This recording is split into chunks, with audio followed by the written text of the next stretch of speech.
Hi, everyone. This is Allison and Marley of the Zested Life, and we are happy to have a guest today. We have Ricky Heller speaking with us about all things Candida and a little bit more. So let's put the floor over to Ricky. Hi, everybody. I'm, as Allison said, I'm Ricky Heller. I blog at rickyheller.com, and I make recipes that are free of gluten, dairy, eggs, obviously vegan recipes, and no refined sugars. So it's a whole foods, healthy diet and an anti-candida lifestyle, which means no sugars and no yeasts. So you know the question that you get is, what do you eat? Yeah, really, I know. People say, why are we? But like, there's so much else left, right? Fruits, vegetables, nuts, seeds, grains, legumes, beans. So there's loads to eat. Yeah, I've got like, I think now I have close to 700 recipes on my blog, somewhere around there. So there's plenty. 700 recipes. I could find something to eat with that. Yeah, even yeah. And I've seen your cookbook. It's pretty impressive. Ah, thanks. Yeah, well, that I have to tell you, that book is not strictly for someone on a Candida diet. It's for somebody who has completed a Candida diet. So, yeah, when you're on it, you have to be really strict. Sorry? Oh, go ahead, Allison. Can you tell us the difference of that? So you said it's not for someone that is on an anti-Candida diet, it's someone who's completed it. So is it like once you get rid of the yeast overgrowth, then you can start eating the way that your book describes? Yeah, you almost said the way that you're used to before. I know. I made that mistake the first time I was on the diet. I went back to the same way I was eating before. And no, you don't want to do that. That's a bad mistake. So you really do have to clean up your diet permanently, but you can still go back to having treats later. So really, in the book that I just finished writing, which is called Living Candida Free, we outline like 3 stages to the diet. So the first one is the most strict, and that's where what you're trying to do is really clean up your body, detox, and kill off as much of the excess yeast as you can. Because, I mean, I know you guys know, but for people out there who don't know, Candida is a form of yeast, and it's when you have too much of it in the body, it just grows beyond the levels that are healthy. That's when you start getting all these symptoms. So the idea is to kill off as much as you can, and therefore you don't want to feed it anything that it likes or that will help it grow, which includes all sugars and refined foods and processed foods and anything that's going to interfere with healthy digestion. So the first stage is pretty strict. No fruit. I didn't eat fruit for, I think it was 4 or 5 months, like nothing except lemon and lime. And then you can slowly start reintegrating a little bit more some of the what they call non-sweet fruits like apples and pears, that kind of thing, in the second stage. And then the third stage is basically your maintenance, where I've been for several years now, where that's when I started reintroducing things like sweeteners, so like coconut sugar, coconut nectar, agave nectar. I use agave very minimally, but it's low glycemic, so you're looking for the sugars that are not going to spike blood sugar levels. So if I can just show you, so in this book, Naturally Sweet and Gluten Free, so like these. I have that one. Yay! And I think you have it too, Allison. Yeah, I know. So these cupcakes, like they're made with agave, and the frosting is the chocolate buttercream frosting on my site, which is made with the secret ingredient that is no longer secret, sweet potato. And so it's all made with like the lower glycemic sweeteners. But that book, everything tastes like a regular dessert. So like I made that stuff for my husband, who doesn't have to be on a Candida diet.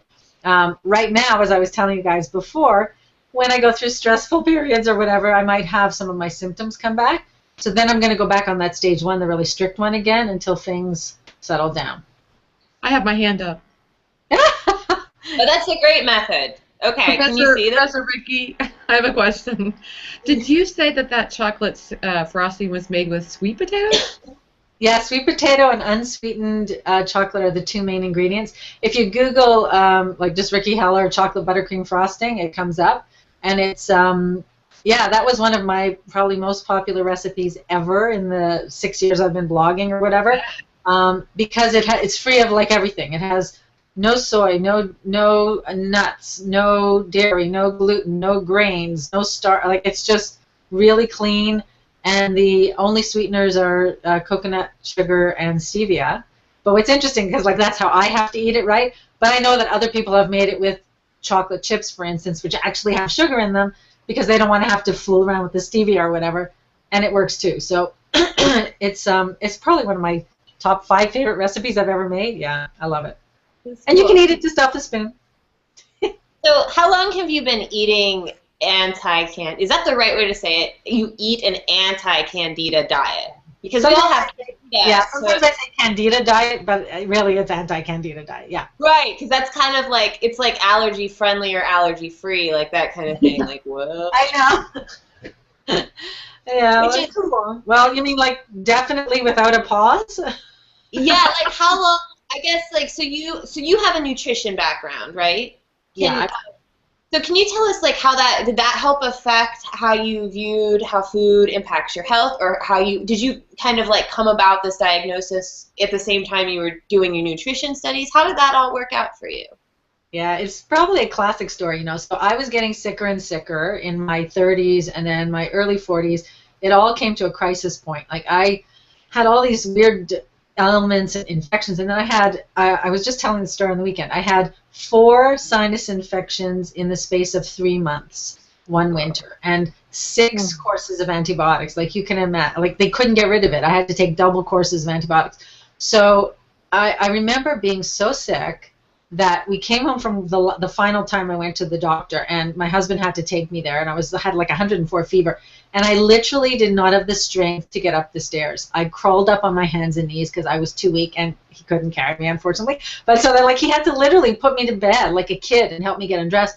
And I remember thinking, this has to stop. Like, you know, I'm obviously a little bit of a slow learner there because I've been getting sicker and sicker. But so that was kind of the impetus for me to really want to learn more about it. And I went to nutrition school that next year, excuse me, and that's when I learned about Candida and just healthy eating. You know, I completely revamped my diet. I felt so much better, and I had also been treated on the Candida diet. And so that was like 10 years of bliss, healthful bliss. And then I felt so good for so long that I fell back into old habits, really, is what happened. And that's when I got really, really sick the last time in 2009. And so now, since 2009, you know, I don't. My diet is not the same today as it was in 2009. I've brought back a lot more foods, but I'm never. There's certain things like I know I'm never going to eat white sugar again. Right. It's like poison to me. I just can't. You know, I'm never going to eat white flour again. You know, certain things. Wine, I don't know if I'll even have the nerve to try it because it kind of, I think I know it feeds yeast, you know. And I was never a huge drinker anyway, but it would be nice to have a glass now and again. Yeah. So. I found that one time I really quite craved wine was when I was pregnant and I couldn't have it.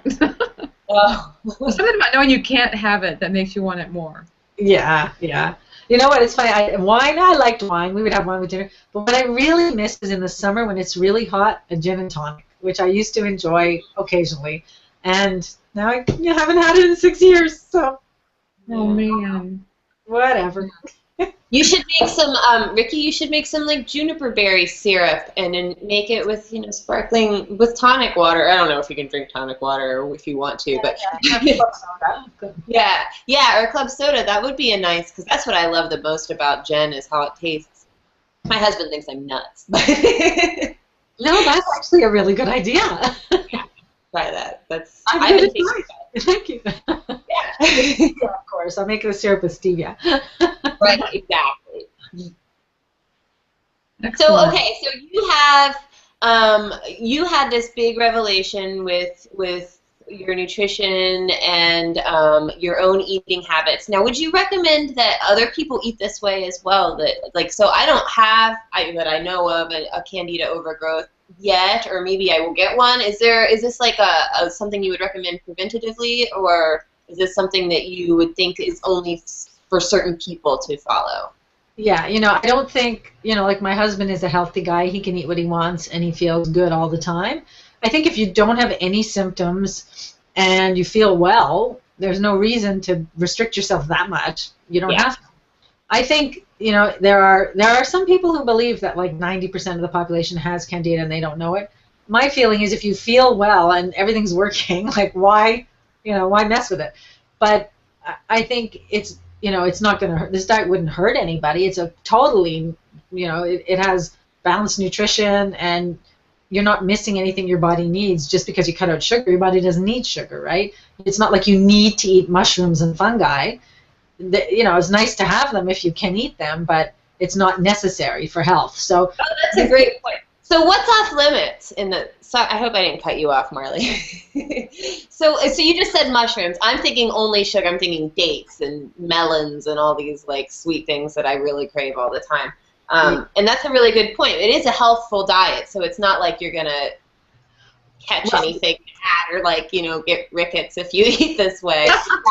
Exactly. So what can't you eat? Okay, so what you can't eat. So basically, I guess there's 3 categories that come to mind off the top of my head. One is the sugars and the refined foods that convert easily to sugar. So that's like the primary food of Candida, which is a fungus, right? So it loves to feed on sugar. So refined foods, sugars, or anything that's really high in sugar, like you said, dates. I love medjool dates. They're like one of my favorite things in the world, and I was feeling so great last summer. I decided to try some, and within a few days, my rash came back. So I knew I probably overdid it, but you know, they're too concentrated in sugars. So any of those. But the reason you can't have like mushrooms or things that are high in fungus, like peanuts or pistachios, which are the 2 nuts that have the highest amount of fungus on them, is because your body's going to react to that in a same way. It's gonna perceive it as potentially the same as Candida because the molecular structure is so similar.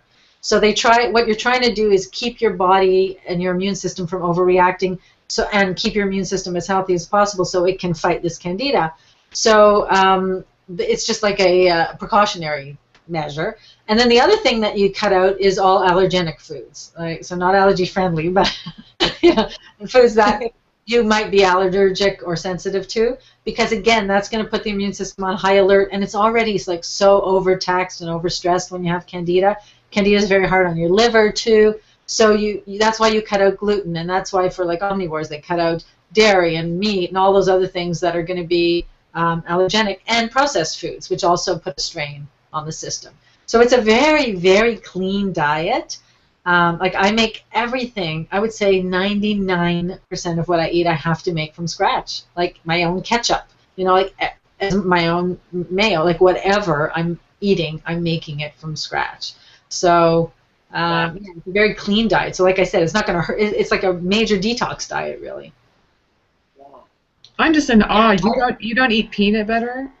No, and I miss it. I miss it a lot. Yeah. Is there anything that simulates the taste of peanut butter for you, or are you just?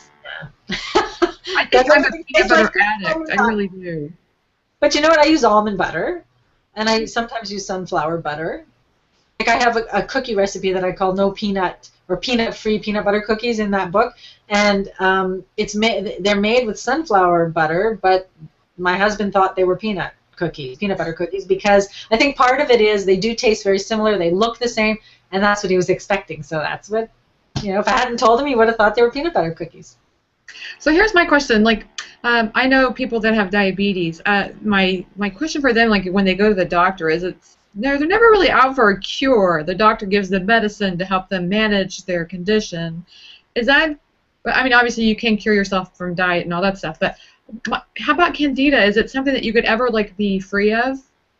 I believe it is, but you have to be really diligent, and it takes a long time. And actually, no, I shouldn't even say that. It depends on how serious your infestation was. Like that's the word that I read used once, and I thought that's like the perfect way to describe it, because if you think of a fungus, it is like an infestation. So I was very seriously ill. Like I had really horrible Candida. Worse, you know.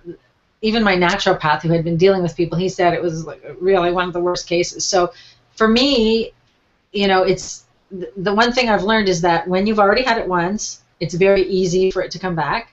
And every successive time it comes back, it seems to be more virulent, and it's harder to get rid of and takes longer to get rid of. So, but as I've been reading, I've been learning so much since I've written this book. You know, now they're talking about one of the most recent discoveries, and it's fascinating if you're a science geek and you're interested in this stuff. So Candida has 2 forms. One is what they call the harmless yeast form, which lives naturally in your body. Like you can never get rid of all your Candida because it's supposed to be there to some extent. So that lives sort of in harmony with all the bacteria and the germs and everything in your gut, and they have this happy little ecosystem, whatever. But when you have things that upset the balance, like antibiotics, too many antibiotics, or long-term birth control pill, or stress, or toxins, or heavy metals, then what happens is it converts to this form called the fungal form, and that's the really insidious one that it sort of grows. They call it hyphae. It looks like it grows these tendrils that come out, and they embed themselves in the intestinal tract. Doesn't it sound lovely? And that's very hard to get out because they're now embedded in your intestinal tract. So that when you have that situation happening, it's going to take a lot longer, and you have to use different kinds of antifungals and supplements to kill that form or convert it back to the harmless form. So that could take a long time. But if you do that and you get rid of the fungal form, then you're basically back where you were before. And you could eat whatever you wanted, but you don't want to go back to your same diet because that's what caused it to happen in the first place. Right? Yeah. My next question, so what are the causes of Candida overgrowth? Well, like I was saying, I mean, what makes you more susceptible is if you've had antibiotics. So, and antibiotics are number one. Because like I said, you have the, like, you know, probiotics, you've heard of probiotics. They live there in the intestinal tract with the Candida, with all these microbes and things. And what the antibiotics do, because they're killing the bacteria that have caused your infection or whatever, but they're indiscriminate, so they just kill everything in there, all bacteria, good and bad. So then what happens to a lot of people is their probiotics are completely wiped out, and once that happens, there's nothing left in there to keep the Candida in check. It grows out of control. It can happen from allergies too. If you have constant assault on the intestinal lining, sort of foods that irritate the intestinal lining, like a lot of processed foods will do that, sugar will do that, caffeine will do that, red meat will do that, then what happens is it actually damages the lining of the intestines, and it creates these micro holes, which is called leaky gut. And if you have leaky gut, you almost always have Candida, because it just gives it an opportunity to start taking over. So all of those factors can play a role, but what I've come to believe is like Candida is really just a symptom. If you have Candida, it already means something else was wrong first, to let it get to that point. Because if you're healthy, it's never going to get to that point.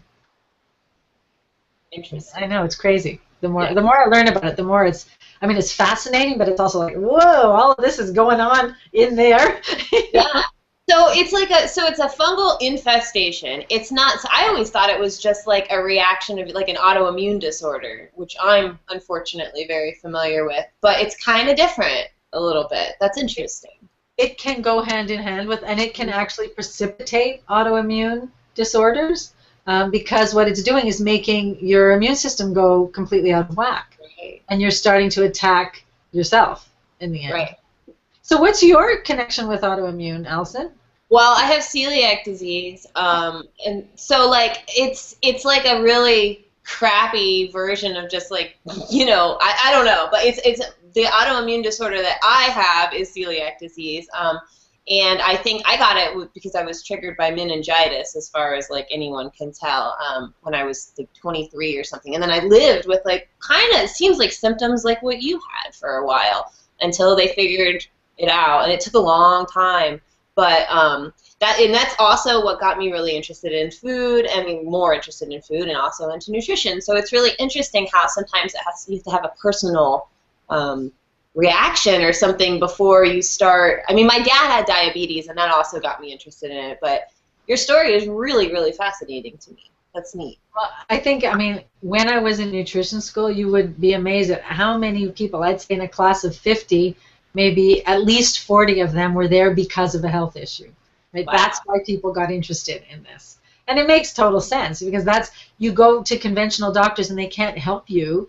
You're looking for some other way to find a treatment, a cure, something, right? Relief. Right. Well, and the cool thing that you're doing, Ricky, is it sounds like what I heard you say is if you don't let yourself get to the Candida stage, if there's some things that you can do to prevent that, that would be very important. Yeah, I think just not overdoing the sugar in general. And really, like at this point in my life, I will do almost anything to avoid going on antibiotics, because I know that that's going to precipitate not only like a relapse, but then it's going to take me so long to get out of that, right? Like, so, we were talking about stress does that to me too, obviously, but I had to be on antibiotics back in April, and I'm pretty sure that this latest flare-up is also connected to that, because that upset the complete balance that I had worked for so many years to rebalance, and also, like, we don't know exactly which probiotics in which proportions are in our gut naturally. So, you're taking probiotics, you're trying to bring back what was wiped out, but you don't know if you're adding the right mix exactly, So it's much better to just let your body keep its original, as long as things are working. So, yeah. Interesting. Well, that I is have a question. Oh, go ahead, Marley. Well, this may be really weird, but I was listening to this. I think it was Fresh Air. Do you guys listen to that podcast? Or Yes. I love Terry Gross. She's just the greatest. And she was interviewing this woman that was talking about nursing breast milk, and she was talking about how breast milk is made up of so much of this other stuff besides the nutrients for the baby.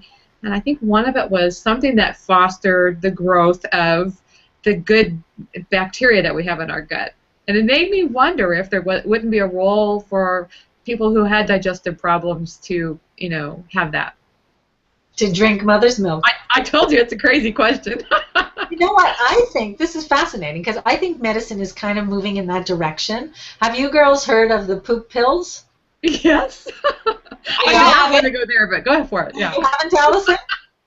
I don't know all the details, but what is it? Is it Staphylococcus, Marley? What? There's one really resistant infection that people get in the digestive system, and they take antibiotics, and nothing can get rid of this. So what they've started doing is they find fecal matter from somebody who's healthy, because that means their colon has the proper mix of bacteria in it, and then these people use them as suppositories. They put it in capsules, I guess, and they use it as suppository. So what you're basically doing is shooting somebody else's poop up your colon. Right. But then apparently some people were saying they had relief in 24 hours and they never got sick again, because the bacteria are now colonizing their colon. Yes. I think that's like fascinating. And of course they like purify it first or whatever, right? Crohn's disease, that's what it was, Crohn's disease. They were using it with that. Oh, that's a horrible disease, yeah. Yeah. That's interesting. But I think if it works, do it. Absolutely. I mean, even like they're bringing back things like leeches in some places. Yeah, yeah. Well, and I've been reading, and I know it's not vegan, but I've been reading a lot about, just in my nutrition stuff and everything, but the Manuka honey, which is something that doctors are now starting to use more, and it's been around for ages, and everyone was like, oh, that's so weird, you don't use that, and it's to heal wounds, in case anyone doesn't know, because it's extremely antibacterial and promotes healing in all kinds of good ways. But that got me interested into looking into other stuff, and it's like, I think I'm excited to see like where everything kind of goes in the next 15, 20 years. Like, I hope we go back to what we should be doing, because all this processed stuff is bad news. That's what got us here, right? I think. Yeah.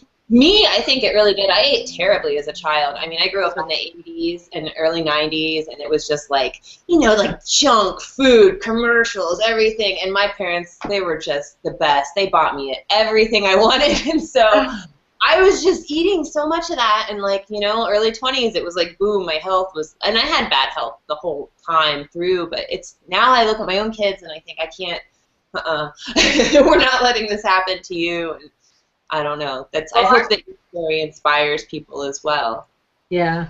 And actually, I was just going to say, well, you guys, not me, but the first generation that supposedly may or may not outlive their parents, right? Because they're saying the lifespans kept increasing, but now they're not anymore. So, yeah, we got to do something. We've got to do something. And I think getting rid of processed food is like #1 on the list. And so many of these traditional remedies are so useful. And with antibiotics no longer working all the time, we have to find something else like soon.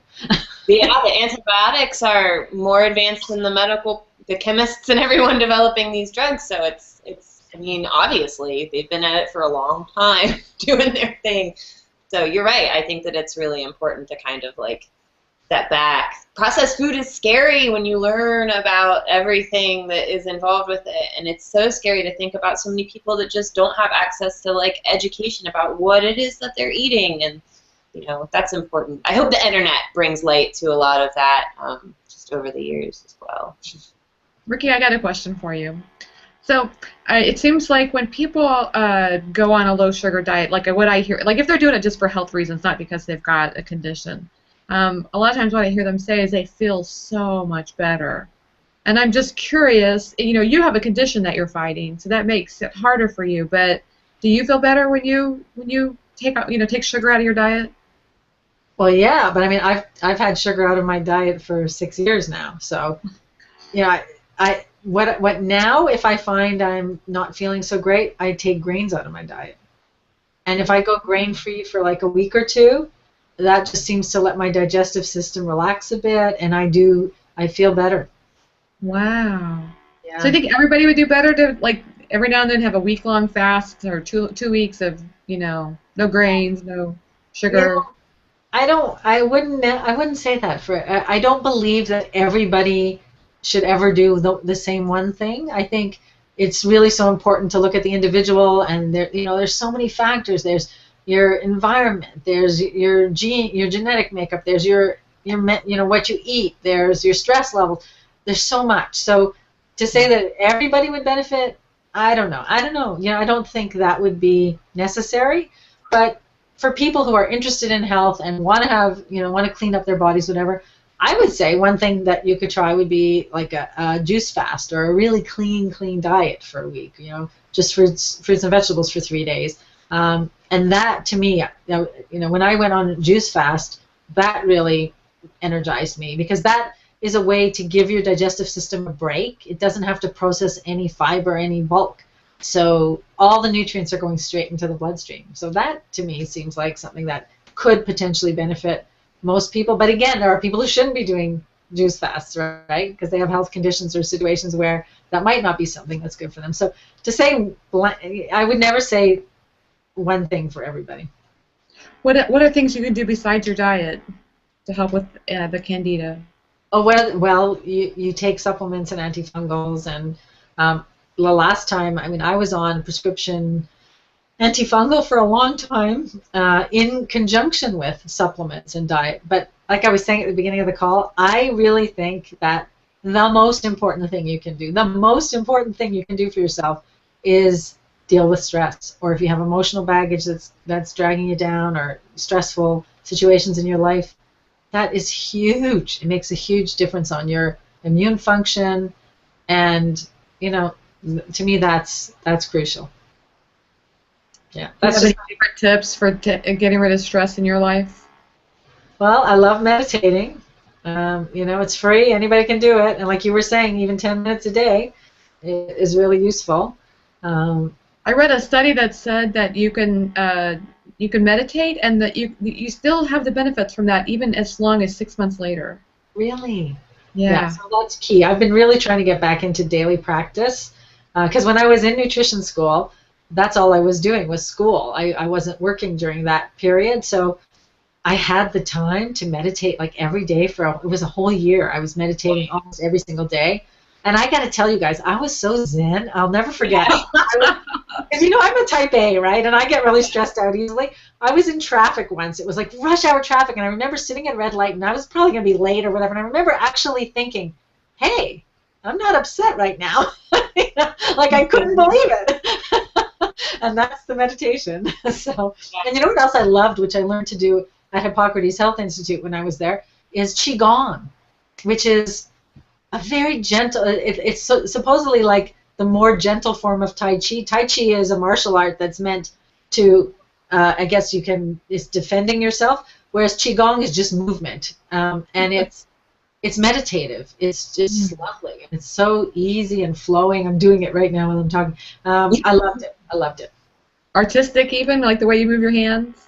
Well, yeah, because there are certain movements where you're like, everybody's moving at the same time, and it looks really pretty. If you've seen people in the park, older people do it, I guess the idea is to all do it at the same time. I guess I have. A lot, actually. Yeah. That's interesting. It's pretty to watch, too, right? It is? Yeah.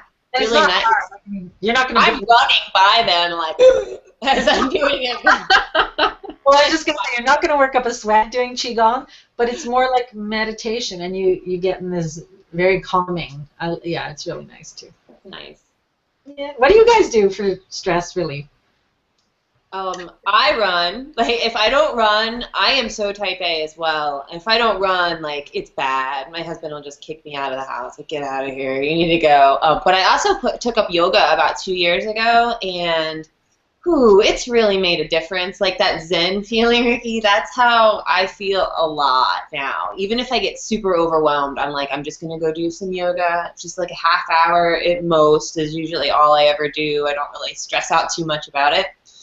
No pun intended, but, it's really nice because you can take a break. I work from home, and I do a lot of stuff from home, so I just have my mat here, and I like it because I can just, like, unroll it, and if I can get on it before my cats do, it works out really good where I can, just take a nice quick break. But that's helped so much, and that is where I think I meditate, that and running. Like, just, I stopped running with headphones on a while ago, and it's really, really helped as well. Instead of, like, all that clutter in the music, I get to just kind of think about stuff. So. Well, it's probably not that safe if you're running anywhere near cars or bicycles or anything.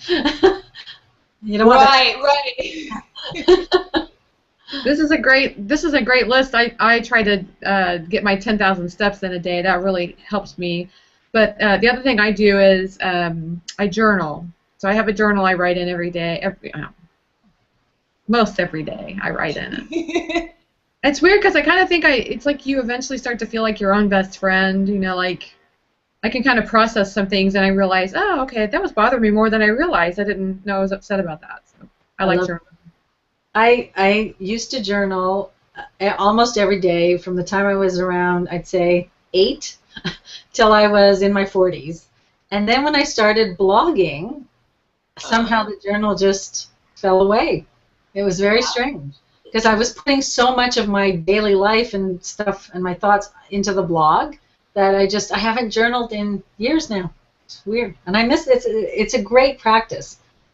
It is. I agree. I haven't done it for years as well, but I started when I was really young. I used to want to be an author when I was a kid, go figure. And like so. And you are now. How cool. I wanted to be a YA author, but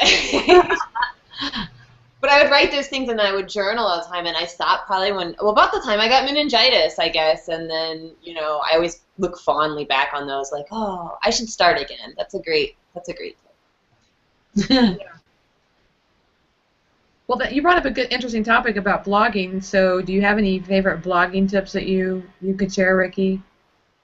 Any favorite blogging tips? Well, I have to say, when it comes to bloggers, I'm probably like one of the worst examples because, as I was saying to you, I've tried so many times to create an editorial calendar that I follow. Yeah. And I just never seem to keep it. And this past, my biggest tip is don't write a book at the same time that you're writing a blog.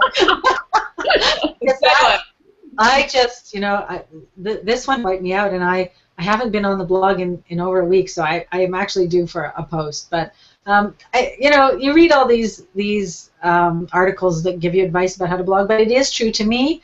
I think the most important thing is your voice needs to be your authentic voice, and I know people have heard that before. But I find two things. When I started my blog, I wasn't thinking about, SEO or traffic or any of those things. It was just an outlet for me to write about stuff from the heart, and that's what people respond to. And so I think that's really important. And also, I'm finding now, because now my blog is sort of multi-purpose and it's kind of in transition. It's not just primarily a food blog anymore because I'm very concentrated on Candida, and I teach this Candida Kickstart course, and so I want to give people lots of useful information about Candida too. But I find when I do go back to that approach, even when I'm writing about Candida, even if it's an educational post, the approach of just writing from the heart and it's my authentic voice, I enjoy it more too, right? So you get a better reaction from people, but to me that's the kind of writing I enjoy doing. So that would be my number one piece of advice. I think you may have heard it before because that's what a lot of people say, but it really is true. I love that. It's so easy to get out of that, trying to be like somebody else thing. Well, yeah, and it's very easy to compare yourself to other bloggers too, because now, I don't know about you guys, but when I started, and I think Allison, no, you started after me, but when I first started, there were not very many business blogs around. Like, they were just personal blogs. They were like journals online. And, so we didn't think about that stuff, but now you see these people with these gorgeous blogs, and they're like clearly a business, and so it's the market is starting to become saturated, in my opinion, and so it's very easy to get lost in that sort of, oh, mine doesn't look like that, I don't have that much traffic, blah blah blah, and that's the wrong focus, in my opinion. Yeah. How do you feel about that? I think that you're right on with the personal blogs kind of taking, like, I think Instagram took that over. Like, Peeing and Vegan Mofos really, like, brought me back to looking at blogs again, because I guess, like, I've just been under a rock, like, for the past couple years. But it's really interesting because I look on Instagram now under, like, a vegan tag or whatever, and so you see all these blog posts, and they remind me of the old days of blogging. Like, it's just people taking pictures of food. No one's trying to, like, control lighting or do anything like that. And that's kind of an interesting thing for me, because I was always interested in that part of it. Like, ooh, I like the professional food photographers. Like, I like this idea, and I always wanted to get into that. But it's also nice to have the balance, and it is super saturated. Even in the book world, it's getting really, really saturated, and it's really strange because, like, there's so many people writing books, and so many people are able to, whether it's like, and so it's interesting to see. I don't know where it's gonna go. I think right now we're in the middle of it, right? Like, what's happening? So it could go. Who knows? It's interesting, exciting, kind of scary. I think it's great that so many people are writing books. I was just gonna say about Instagram. To me, that's kind of that's the more interactive area these days. Like, I remember when Twitter first came out, that was where you chatted with people and you'd spend so much time. Now, to me, Instagram seems like the one where people are most relaxed and most themselves, and they have these conversations that go back and forth really naturally, and it's fun. I really love Instagram, I have to say. I didn't think I would, but now I've come to love it, so. That's good. I don't use it very much, so I'm not good at that. But it's interesting to see what other people are doing and talking about on there when I do go on. I should get better at it, but it's just like, gosh, so much social media. There's so much. I think it's taken over the microblogging kind of thing. It's a good way to, like, see what other people are doing, Yeah, for sure. Finding time for it all is very challenging. Yeah. For sure. Yeah. Well, we've talked about everything from breastfeeding to Candida to poop pills and blogging. We're very eclectic. I love it. I love it. We can talk about anything. Yeah. Well, thank you so much, Vicki, for joining us tonight and telling us all about all things Candida. It's really, really interesting to learn about that. And tell us one more time the name of your latest book and when it will be coming out. I think you just said you finished it, so probably a little ways away. But look out for it in the bookstores, because Vicki wrote a new book and it's going to be amazing. Aw, thank you. Okay, so it's called Living Candida Free, and the publication date is scheduled for January 27th, 2015. But I'll be obviously writing a little bit about it before then, and sneak peeks and things like that. So I'm very excited. And you guys, this has been so much fun. Thank you so much. It's been a great, great time talking to you. Yeah, it's been awesome having you.